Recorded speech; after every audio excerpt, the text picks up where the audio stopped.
आज आपके बीच में आप करते हैं। आप इसी प्रकार समाज को जोड़ करके हम हर प्रकार से आपकी मदद करेंगे। बहुत बहुत धन्यवाद।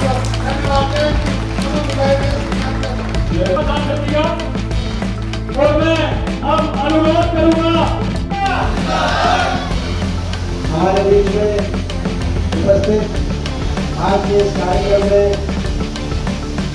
हमारे राज्यसभा के सांसद हमारे भाई रवि जी आपने लड़ाई रखी है, आपने पूर्ण लड़ाई रखी है। हमारी बहन चौथी बार की विधायक बहन चंद्रिका जी, हमारे हरियाणा प्रदेश कांग्रेस कमेटी के कार्यकारी अध्यक्ष भाई नरेंद्र भागवत जी, गुड़गांव के ग्रामीण के जिला अध्यक्ष भाई बकरे यादव जी, हमारे भाई सतीश बंधु जी जो कि बहुत वरिष्ठ आयोजक सभी व्यक्ति के उपलक्ष में जिन्होंने ऐसा बड़ा भव्य आयोजन जिन्होंने कल्याणकारी किया। मैं देख रहा था आज आप सबके भावनाओं को जबरदा बहुत जोर कर दीजिए प्रति और कई घंटे नहीं हुए अभी तो समय लग गया समय जहाँ कई घंटे नहीं हुए हमारे भाई बहनों का बहुत बहुत भाई बहनों हमारे भाई बहुत बहुत भाई पहला प्रोग्राम पहला कार्यक्रम था और पहले प्रोग्राम को ही उन्होंने फेल कर दिया। बिल्कुल ठीक बात है और मैं धन्यवाद करता हूँ अपने भाई अनिल का, क्योंकि कई हमारे जो बड़े बुजुर्ग मिले, जो कई साथी मिले, तो कई ऐसे मिले जो मेरे से परिचित भी मिले। अलग अलग गांव से मैंने देखा आपके अपने गांव की टीम तो मिली, सभी तो हल्के से वो आई कि उन्होंने आशीर्वाद दिया। मैं देख रहा हूँ दुजाना से भी मुझे प्रार्थना मिलता है ये जरूरत है सब हमारे दुनिया में आगे आज हम उनको याद करें। आज ऐसे समय में याद कर रहे हैं जब देश में संविधान भी बदले हैं। आपको याद होगा लोकसभा चुनाव में भारतीय जनता पार्टी ने कहा था कि संविधान को बदल देंगे, 400 पार का नारा, और बाबा साहब के संविधान को रोक देंगे, कुचल देंगे, 400 पार करके दिखा देंगे। लोगों ने उनके उस नारे को रोक दिया, वो संविधान को नहीं रोक पाए, मगर देश में 400 पार के उस नारे को रोक दिया, ध्वस्त कर दिया, 240 में से 2/3 बहुमत नहीं मिला भाजपा। लेकिन आप आज देख रहे हो लोकतंत्र की हत्या करके, संविधान की हत्या करके वो भारतीय जनता पार्टी जो 2/3 बहुमत 400 पार लोकसभा में अर्जित नहीं कर पाई, वो 400 पार बिना लोगों के जनमत के कैसे अर्जित करे, इसीलिए अपने सांसद जुटा रही है। राजनीतिक चुनाव में राजनीतिक दलों को तोड़ा जा रहा है, कहीं तृणमूल पार्टी को तोड़ा जा रहा है, कहीं शिवसेना को तोड़ा जा रहा है, कहीं एनसीपी को तोड़ा जा रहा है।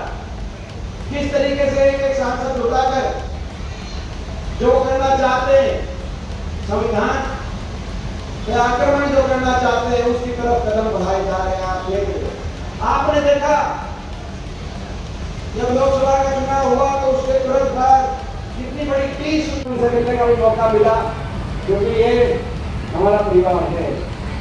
आज आप सब हम यहाँ पहुंचे कबीर जयंती के ऊपर, तो सबने अपनी बात कही। मैं ज्यादा लंबी बात की 5 ही मिनट में अपनी बात आपके बीच में करके,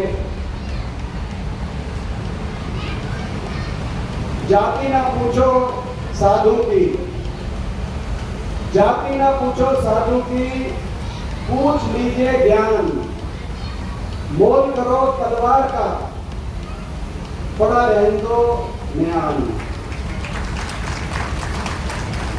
ये दोहा नहीं, 600 साल पहले संत कबीर जी की वाणी से निकला हुआ ये कोई अमर गीत या दोहा नहीं है, ये बल्कि समानता, सामाजिक न्याय, मानवता का घोषणा पत्र है, जिसकी गूंज आज 600 साल के बाद भी आज सुनाई देती है हमारे भारतवर्ष में, पूरी दुनिया।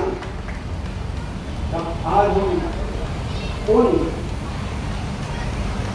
संत कबीर जी को नमन करें और उनके दिए गए उस मानवता के घोषणा पत्र को, और ये तो मैंने एक दोहा के बीच में रखा, एक दोहा अगर संत कबीर जी का मन से आत्मा से आप एक दोहा को समझेंगे तो उस समय जो उन्होंने बात कही कि समाज को बांटने वाली सारी दीवारों को तोड़ने की बात, धर्म जाति ऊंच नीच बिरादरी हर दीवार को तोड़कर हम आगे कैसे बढ़ेंगे, ये अनमोल वाणी संत कबीर जी की वाणी आज भी 600 साल पहले जितनी उनके इस वाणी का महत्व था आज उससे भी ज्यादा महत्व हो गया। और जब तक ये जो उन्होंने प्रकाश की ओर रोशनी दी थी उस रोशनी को लेकर अब आगे नहीं बढ़ेंगे, तब तक जब हम बात करते हैं कि भारतवर्ष इस सदी में दुनिया में सबसे आगे पहुंचे विश्व गुरु बने, उसके लिए अगर मूल सबसे पहली बात हमें सम्मान मानने लग गए हैं।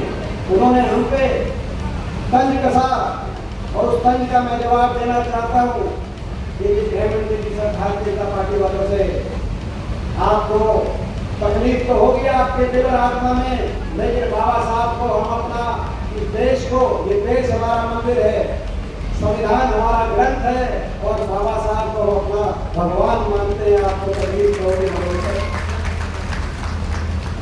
हरियाणा में भी हम देख रहे हैं, हरियाणा में भारतीय जनता पार्टी की सरकार पिछले 12 साल से किस रूप से इस सरकार में हर वर्ग के हितों को नकारने का काम किया, खासतौर पे गरीब के हितों को, ऐसी समाज के हितों को, और सारी योजनाओं को दरकिनार करके किस तरीके से भाई को भाई से उठाकर सत्ता तो प्राप्त करी, वोट चोरी करके लोकतंत्र की हत्या करके षड्यंत्र रच के सत्ता पे तो काबिज हो गए, लेकिन जन भावनाओं को लेकर नहीं चल रही है सरकार।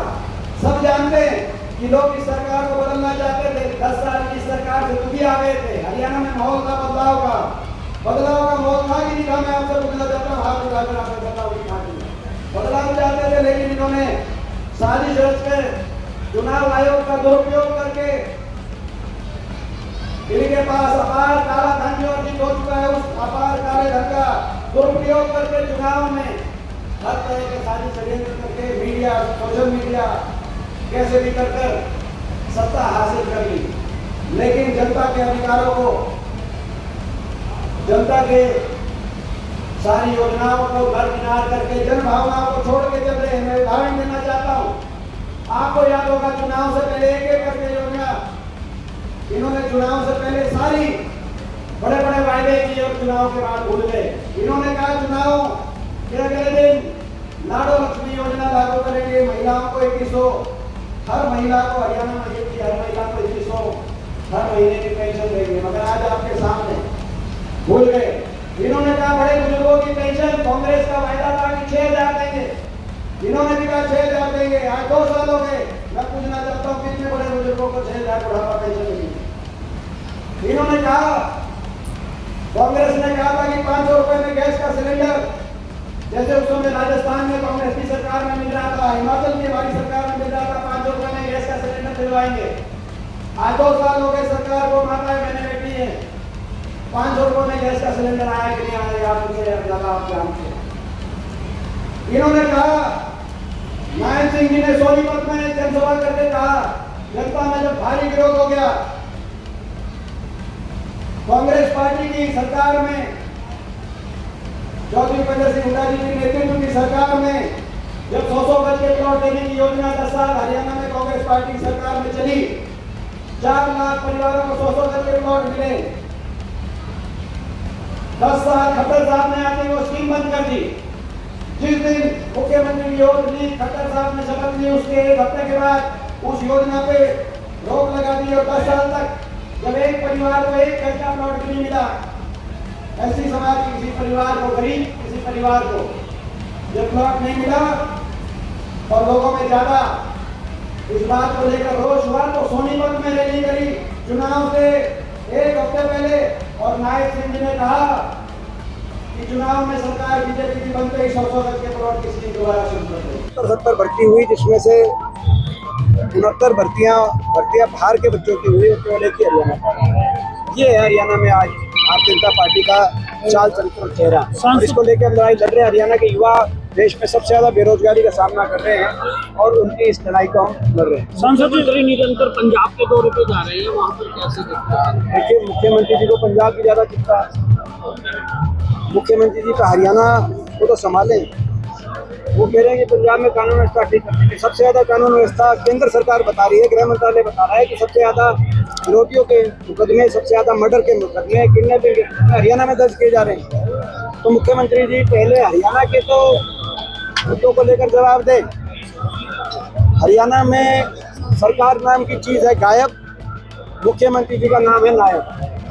और नायब मुख्यमंत्री जी पंजाब में जा रहे हैं, हरियाणा को भूल रहे हैं। आप देखो पंजाब में जाके कह रहे हैं देखो गुड़गांव में कितनी अच्छी व्यवस्था करी। गुड़गांव में देखो आप कह रहे हैं सवाल ही मत पूछो, बारिश का सवाल ही मत पूछ। क्यों ना पूछे, किससे पूछे? 12 साल होगी इनकी सरकार, पहले गुड़गांव की स्थिति नहीं थी। मिलेनियम सिटी के रूप में गुड़गांव को पहचान हुड्डा सरकार में दिलवाने का कार्य किया गया था। फॉर्च्यून 500 कंपनी जो इतना अच्छा इतना बड़ा आयोजन किया, कबीर जयंती के उपलक्ष्य में आपने देखा हजारों की संख्या में लोग इस आयोजन में गुड़गांव में पहुंचे और जिस रुचि के साथ सबने इस आयोजन में अपना हिस्सेदारी की, इस भावना के साथ, केवल लोगों की संख्या ही नहीं, उनका जोश ये दर्शा रहा था कि अनिल भाई ने बहुत मेहनत की है। मैं उनको विशेष रूप से बहुत बहुत बधाई देता हूँ। और आज अभी एमपी जी के जयंती के उपलक्ष्य में किया गया जो आयोजन है, आज हम संत कबीर दास जी की आज अमर वाणी को याद करते हैं, उनके दिए गए दोहों को, उनके दिए गए विचारों को आज हम याद करते हैं। सत्ताधारी पार्टी आप लोगों को कहती है ये भर्ती गैंग और भर्ती रोको गैंग है, तो ये आज साबित हो गया कि इस तरीके से आज लगातार हरियाणा के युवाओं के हितों का दरकिनार किया जा रहा है।